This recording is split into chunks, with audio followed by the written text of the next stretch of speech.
Do you have questions about your employment rights? Ask a Lawyer is here for you. Each week, experts from EmploymentLawyer.ca answer your questions. Visit cp24.com/askalawyer and watch Wednesdays at 9:30 p.m. on CP24.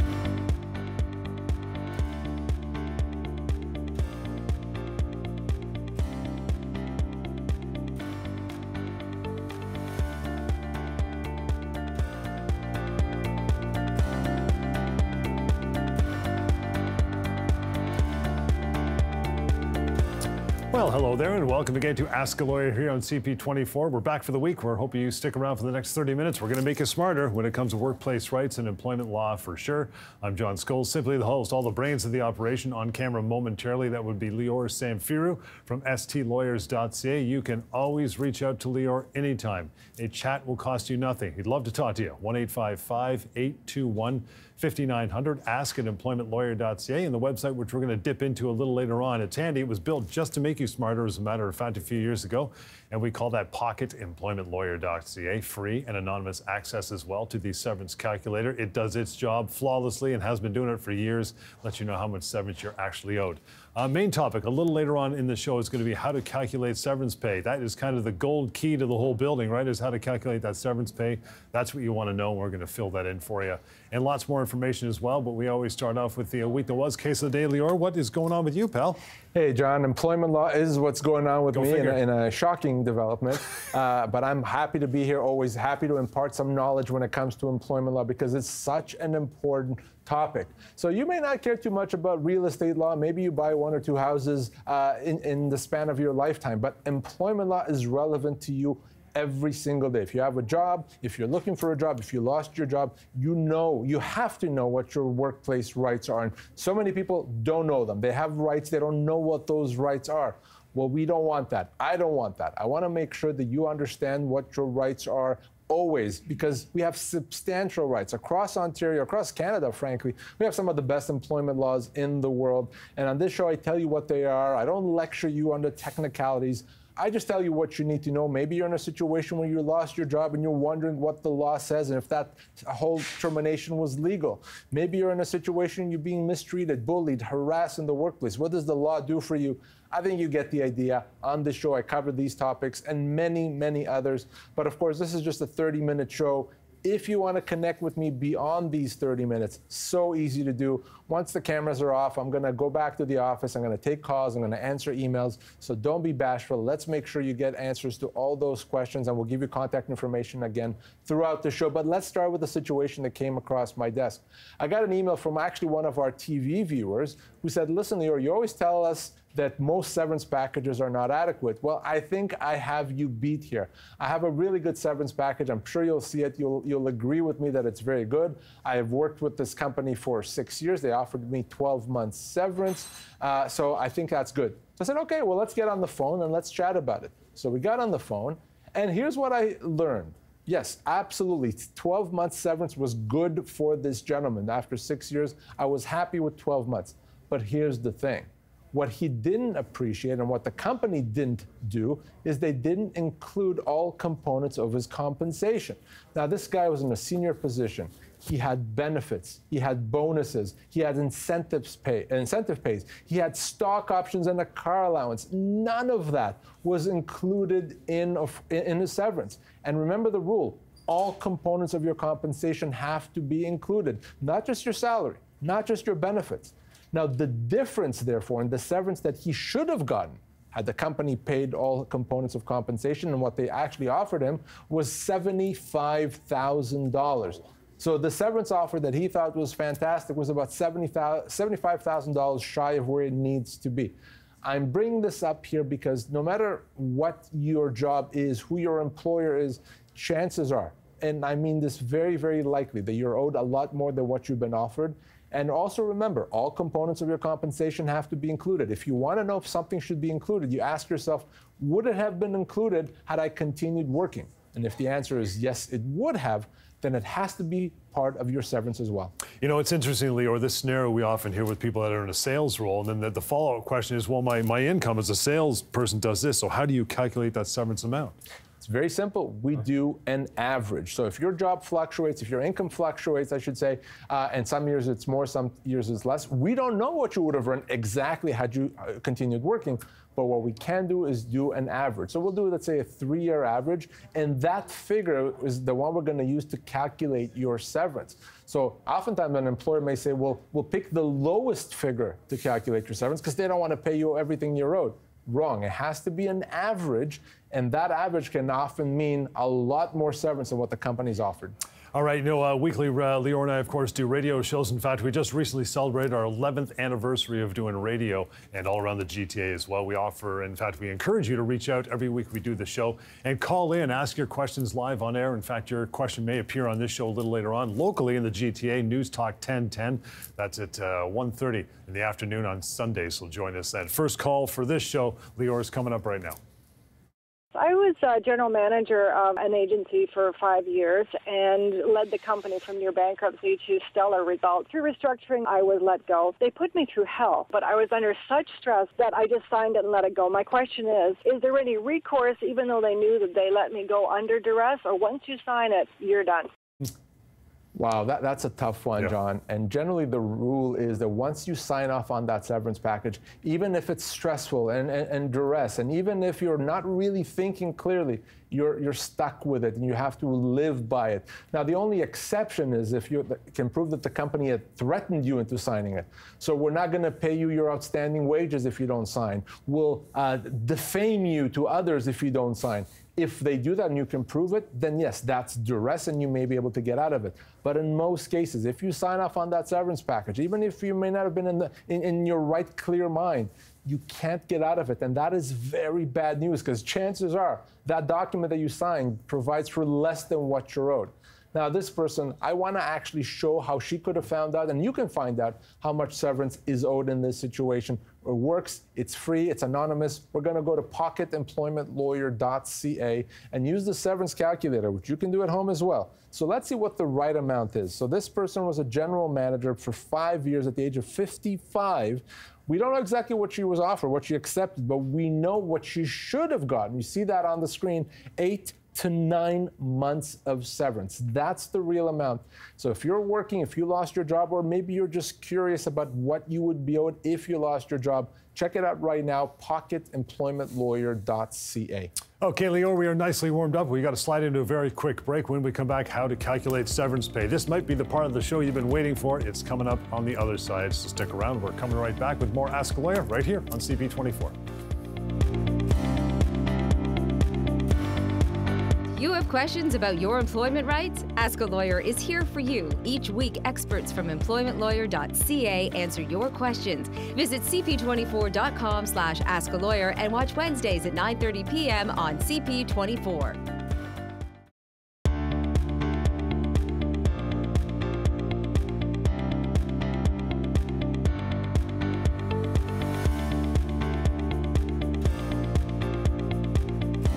And welcome back. Thanks for hanging through the break here on Ask a Lawyer on CP24. John Scholes here and Lior Samfiru joining me as well. You want to reach out anytime, always encourage you to do so. Have your own conversation with Lior. Won't cost you a penny to say hello and ask a couple of questions. Phone number, 1-855-821-5900. Email works as well, right? Ask@EmploymentLawyer.ca.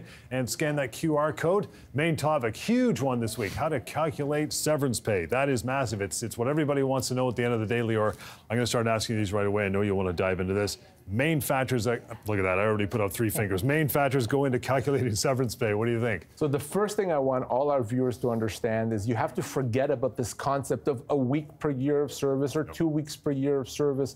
There is no formula that provides for a certain number of weeks per year of service. The main factors that go into assessing how much severance you get is your age, your position, and the length of your employment. The longer you work, the older you are, the more senior a position, the greater the entitlements. But there's other factors. Really, anything that has to do with your ability to find another job is a factor. For example, if you work in an industry where there's just not a lot of jobs, that means you're going to get more severance. If you are sick and because of that you can't look for work, it's going to take you longer to find a job, that means more severance as well. Remember, that severance can be as much as 24 months pay. So no, it's not a week per year. That's why we have the severance calculator. You can find that at pocketemploymentlawyer.ca, or just call me and I'll tell you what you're owed. Does an employment contract, if you have one providing that, does that factor in? Does that change the equation at all? So what some companies do is they try to stipulate in the employment agreement what they will have to pay you if at some point down the road they let you go. Generally, that's very bad news, because what an employment agreement can try to do is limit your future entitlements, and it could cost you a lot of money. So never sign that agreement without speaking to me first. That said, maybe you signed that agreement a few years ago, and now the company's trying to rely on it to let you go. There's a bunch of ways to get around it, to make it unenforceable, which means you can still get your full severance. So even if you sign that agreement that tries to limit your severance, we may be able to get you out of it. Even more important than ever, do you call me. What changes if you've been recruited by another employer or induced to leave your current position? You may be happy, but now you've gone to another place and they let you go. Right? So employees that have been recruited from another job only to then be let go by the new company may be owed enhanced severance that recognizes their time with the previous company. I'll give you an example. Let's say you were working with the previous company for 20 years, then you were recruited away and started with a new company and you worked there for 2 years. Now, if you're let go, you may be considered a 22-year employee and get severance as a 22-year employee, even though you only work for the company, for the new company, for 2 years. We call this inducement. So if you're induced from a secure job and then let go in the first 4 or 5 years of that new job, that enhanced severance may apply to you. So definitely, extremely important that you call me so that we can make sure you get everything the law says you should have. Let me ask you this last one, Leo. This could be a bit of a tempest in a teapot. What if you're let go, if you're disabled, if you're sick, or even pregnant for that matter? What do you think? So you cannot legally be let go because you're pregnant, because you're taking a pregnancy leave, because you're disabled. That's illegal. That's a human rights violation. So in that situation, yes, of course you're going to get your severance, just like we've talked about. But you're going to be owed enhanced damages, enhanced compensation, additional payment because of the company's illegal conduct. So you could be owed a lot more than just your severance. Companies should never let you go in those situations. If they try to do anything to you, remember that's illegal. I'm here to help. Busy topic, a big one, we realize that. So anytime you want to reach out to Leo and have more details about how to calculate severance beyond Pocket Employment Lawyer, you can simply call him. Phone calls, I mentioned our radio show locally here in the GTA. Join us Sundays 1 p.m. and you'll catch us on News Talk 1010. It's a great show. Call in and you may appear on this show a little later on. Phone call number 2, Leo from our radio show is right now. I'm wondering what happens with severance when a company terminates an employee that they believe is with cause, but it's contentious. It was a relative who had worked for the company for 11 years. They had terminated him, they stated, due to absence-related reasons. I had advised them to ask about severance, and they stated because it was with cause, severance isn't part of the entitlement. So termination for cause means you did something so bad that the company doesn't have to pay you severance. What I want you to remember is that the company you work for doesn't decide if there's cause. They don't get to make that decision. The law makes that decision. And the only time the company can terminate for cause and not pay severance is if you did something so bad, so terrible, that there's just no possibility of having you continue your job. That is extremely difficult and extremely rare. The only time that happens if you've done something very bad, and in most cases, John, when I see a termination for cause, it's not proper. It's a wrongful dismissal. Even if you've done something wrong, you may still be owed your full severance. All right, good stuff, Leo. We love our phone calls. We love our radio show listeners, but phone calls on this show always come in threes. We'll do it on the other side of the break, so stick around for that and lots more to go as we continue Ask a Lawyer here on CP24.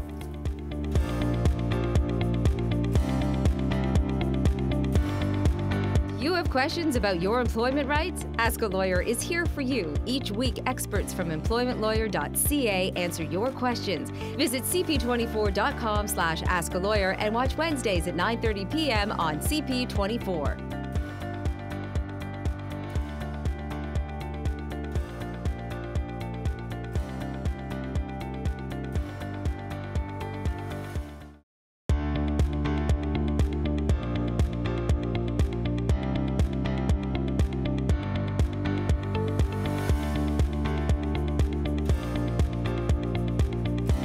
Welcome back. This is Ask a Lawyer on CP24. We do it weekly. We hope you join us weekly as well. Beyond that, always reach out to Lior Samfiru. Really simple. Phone number is this, 1-855-821-5900. Email reachable as well, of course, ask@EmploymentLawyer.ca. And you can always scan that QR code whenever you like. Reach out to Lior with any other questions beyond this half hour. We mentioned the phone calls. Our radio show, again, one more time, GTA right here, Sundays, 1 p.m. on News Talk 1010. Join us for the hour. Call into the show. It may appear on this show. Lior, we got phone call number 3 coming at you right now. I was just let go last week, and they handed me a package of what I'm supposed to get now that I'm laid off. I'm just wondering if it's fair or not. How long did you work for the company? 12 years. I was project manager. Approximately how old are you? 51. Right, figured it. Well, it's very easy. Yep. That's what we do. And by the way, one of the most common questions that I get at the office is people asking me, is my severance package fair? And the answer almost always is no. And it's not because I don't want it to be fair. It's because employers don't offer often proper severance packages. So this lady was let go. Nothing wrong that she did, but she's owed severance, and it's a substantial amount. So you know what I'm going to do. I'm going to go back to pocketemploymentlawyer.ca. I'm going to use the severance calculator, which you can, of course, do as well, completely free and completely anonymously. And let's see what that gives us. So a project manager, been there for 12 years, at the age of 51, what is appropriate severance for her? 16 to 20 months, as much as 20 months of severance is the appropriate amount. You see that there. And as quickly as I read it to you, that's how quickly you can do the calculation yourself. Just check out pocketemploymentlawyer.ca. In between practicing law, doing the radio shows, doing the TV shows, being a dad, Lior does all kinds of things, including live streaming on Facebook and YouTube. You want to join him when he's got time. You can do that anytime at stlawyers.ca, at stlawyers.ca. Here's the question for this week, Lior. I've worked with a company based in the U.S. for 8 years on a yearly contract. They just told me they won't renew it, and it's only 2 weeks until it ends. Since they're in the U.S., I don't get any compensation, right? Right? So, no, not right. And let me make it very clear. When a company operates in Canada, when they have employees in Canada, those employees are governed by Canadian laws. So if you physically work in Ontario, it doesn't matter what the company is based out of, it's the laws of Ontario that are going to apply to you. Now, why is that important? We have much better laws here than we do in other countries, certainly in the US. Now, with a contract that renews every year, after you go through a bunch of contracts, let's say 3 or more, and they just renew and you continue working, at some point the law says you're no longer on a contract. You're now a regular, indefinite employee. Those contracts become meaningless. Now, why is that important? It's important because if now the company wants to end the contract or your employment, they have to pay you your severance. They can't say, well, it's been 8 contracts. We're not going to renew into a 9th contract and not pay you anything. No. After those 8 contracts is in that question, you become a regular indefinite employee. Now severance has to be paid. And after 8 years, you could be looking at a year's severance. So very important to keep that in mind. If you're one of those individuals that signs a contract every year, it becomes meaningless after 3 or 4. I think we have enough time remaining in the half hour, Lior, to get to another email, but we'll do that on the other side of the break, so it might be yours coming up. Stick around for it as we continue Ask a Lawyer here on CP24. Do you have questions about your employment rights? Ask a Lawyer is here for you. Each week, experts from EmploymentLawyer.ca answer your questions. Visit cp24.com/askalawyer and watch Wednesdays at 9:30 p.m. on CP24.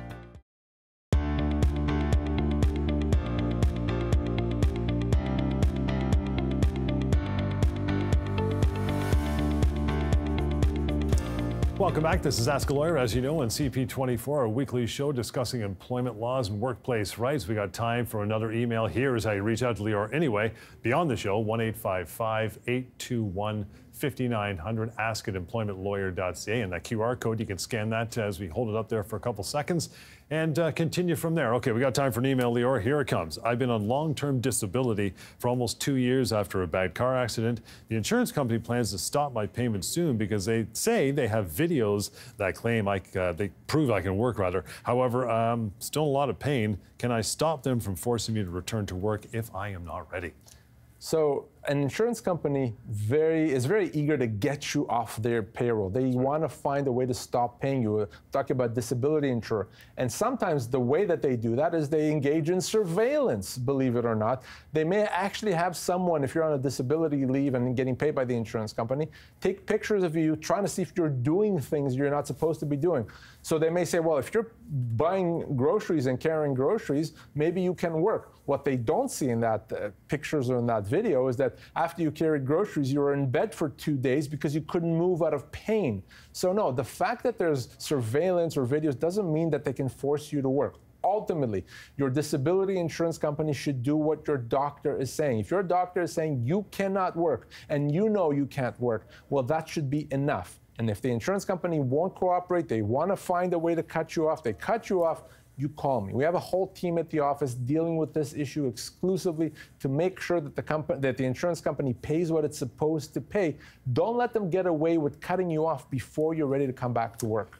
And as you know, Lior, that the insurance company is paying for this surveillance, so they want to get their money's worth. And they don't know at that point whether your doctor said, it's good for you. I want you to go out and grocery shop or go for a swim. It's good for your therapy. So don't be scared of it. They don't know that, right? Absolutely. Now, as long as you're following your doctor's advice, right, you're fine. Now, if your doctor says stay in bed and you're out there playing basketball, we have a problem. But generally speaking, as long as you're following what your doctor says, you are fine. Nothing bad will happen to you. And if your insurance company, by the way, I said nothing bad, that doesn't mean that the insurance company is not going to try to cut you off. It doesn't mean that at all. They might, because they hope you'll give up. They hope that you won't pursue it. But if you're watching us now, you know better. You know what to do. You know to call me to make sure that you get everything that you're owed. Oh, we often said it's often a David and Goliath story with the insurance company. We know who won that battle. So, and you have a whole side of the firm that covers that. So we're good to go. A whole team. They're very, very good. They make sure that people get the benefits. Those disability benefits are there for you in your most difficult time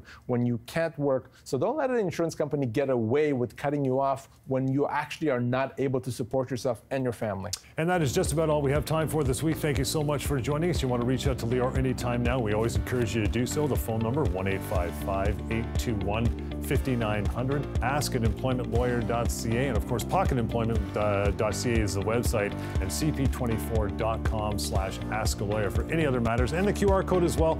Thank you so much, and we'll catch you next time right here on Ask a Lawyer.